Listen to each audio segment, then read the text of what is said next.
Hi. Last weekend I went to the cinema and finally caught up with Spider-Man Into the Spider-Verse. I'm actually recording these on a bit of a delay because I had a backlog of things that I hadn't watched.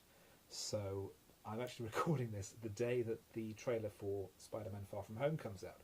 So it seems like there's now just a continuous presence of Spider-Man. It's an animated film in which we see through the eyes of Miles Morales, a young kid living in New York and who idolises Spider-Man. He gets involved in one of Peter Parker's battles with his various villainous types, and he winds up being killed. But Miles has been bitten by another radioactive spider and starts to develop Spider-Man powers, and because the villain's scheme involves a super collider that opens gateways between universes, various other spider people type characters come through into his universe and have to team up to defeat the villains and get back to their own respective universes. It's probably the best Spider-Man movie so far, including all the live action ones.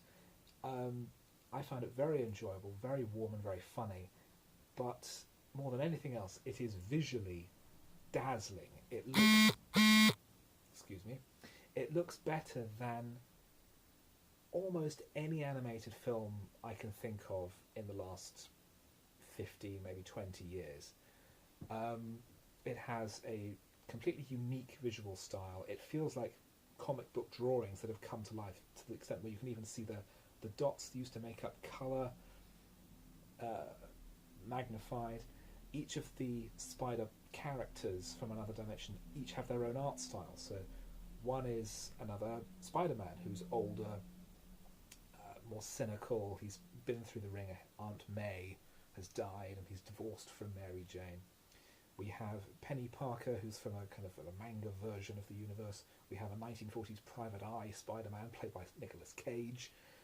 We have Spider-Ham, a spider bitten by a radioactive pig, who is effectively a proper cartoon character with anvils and the whole deal. Although it's very enjoyable, as I say, and the art style and the vocal performances are terrific, it did feel ultimately as though it was retreading old ground, learning responsibility, learning about the strength within yourself. It feels like we've kind of seen this before with Spider-Man, and although the ultimate message of the film, which is something fresh, which is anyone could be Spider-Man, anyone can find that hero within themselves. I think that's a very positive message. I'm not sure that it's totally fresh, which is a shame because the wit and the love of the material really shines through. I would recommend the film wholeheartedly. It's a terrific adventure. It's very funny, full of action, full of character. It's a real movie, but produced in a way that was only possible if you use animation.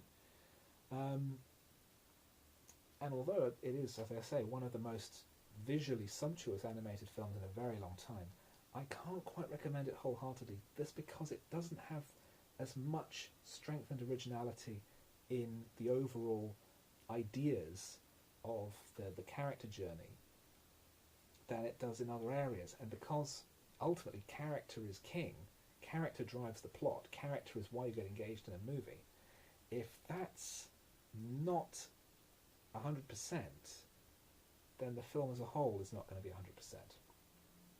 But as I say, having said that, it's very good and it is worth your time.